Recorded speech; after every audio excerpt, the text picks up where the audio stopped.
Carrie with Imaginarium Mockups. I'm going to be doing a short walkthrough today of using one of my files in Photoshop. Um, I am starting a little YouTube channel, mostly to be able to have a place for all of the walkthroughs that I do so people can easily find them. And then also, it's kind of time to update some of my walkthroughs since my files have changed a little bit since I started.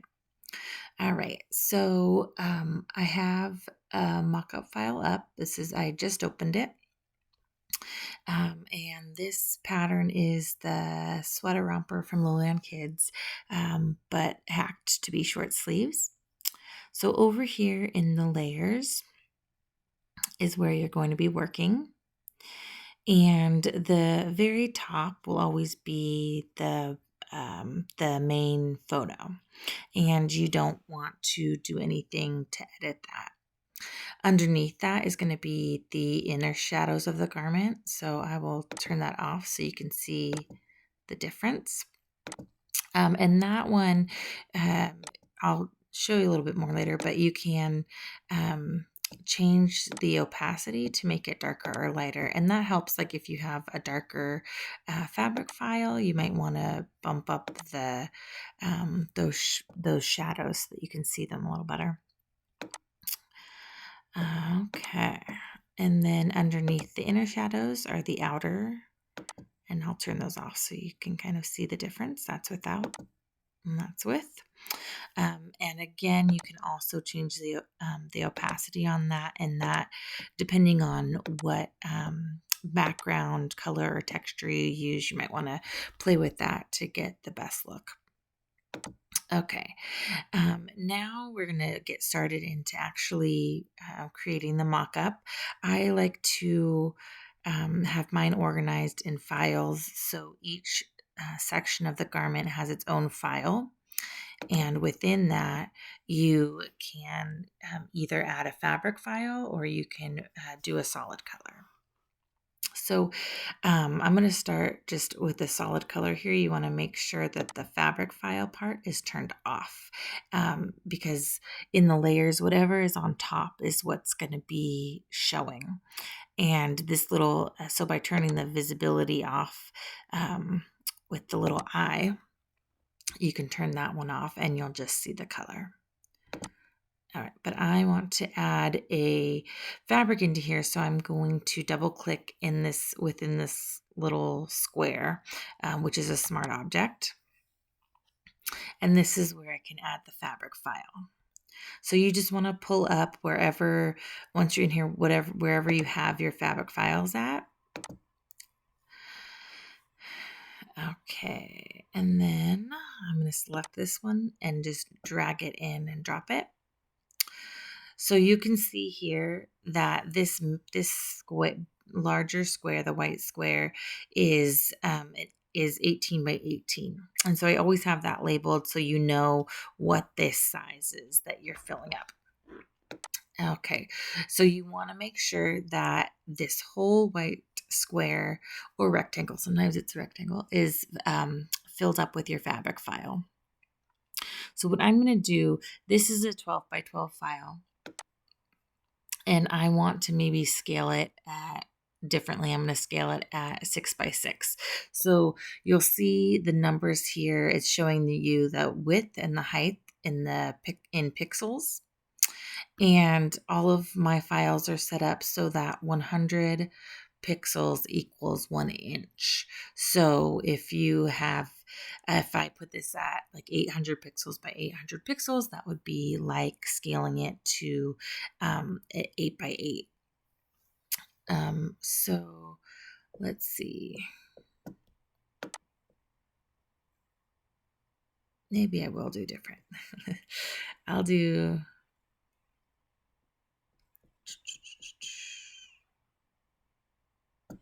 8 by 8. So once you have that original fabric file you put in at the size that you want, then you can come over here to these layers and bring it down, or just highlight it and bring it to the plus sign, which will make a copy. And then you want to make sure that your move tool is selected, and then you can move that copy and tile it. So I'm going to do that again here. Make sure that that row's filled up. And then what you can do to make it a little quicker is press Control and select those copies you've already made and copy them all together. And that just fills up, makes it go a little faster.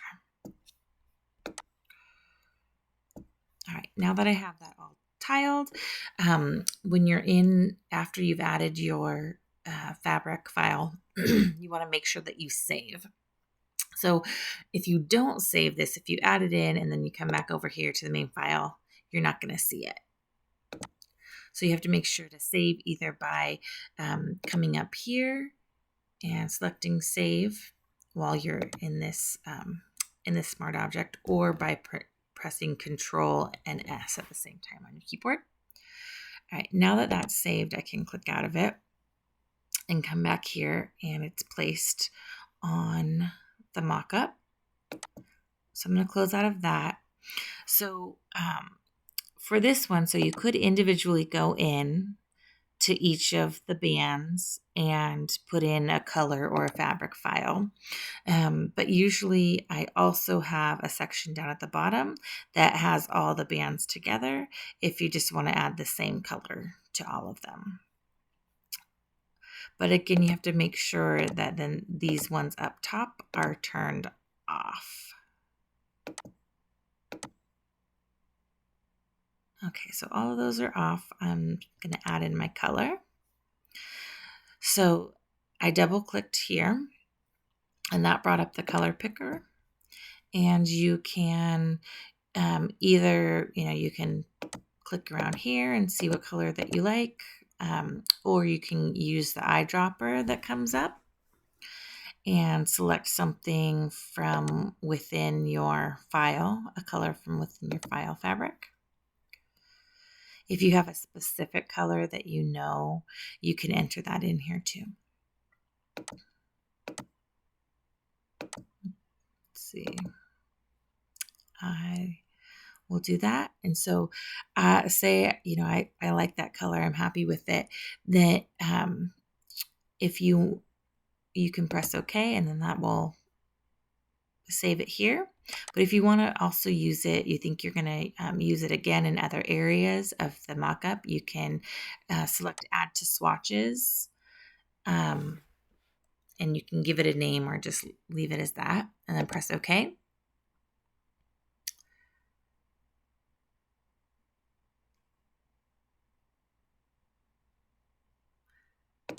And press OK again, and then it shows up here in your library so that you can use that color, find that color easily again if you're going to use it. So let's see. So maybe I am going to use that color, let's say, for the hood. So I'll just highlight that layer and then select it from my library. So I'm going to do that again here.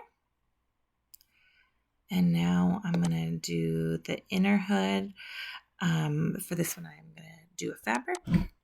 So I'm going to come back over here.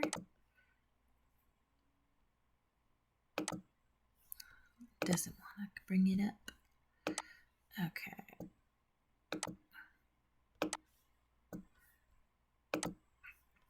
And same thing I did before.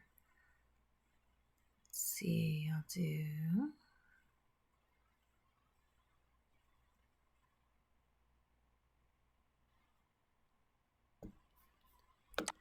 8 by 8, and then I'm going to tile it again.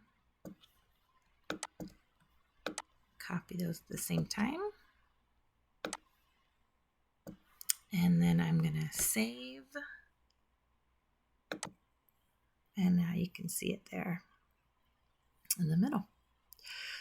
So let's see, now that I have the garment how I want it, I'm going to come down to the background. So you can do a solid background color,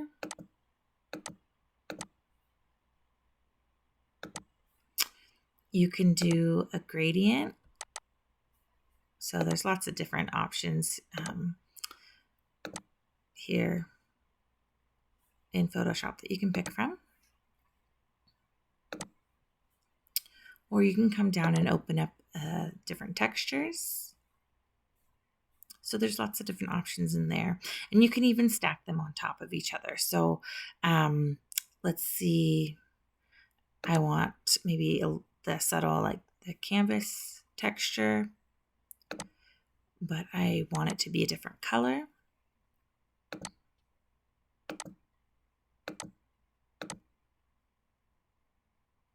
You can do that as well.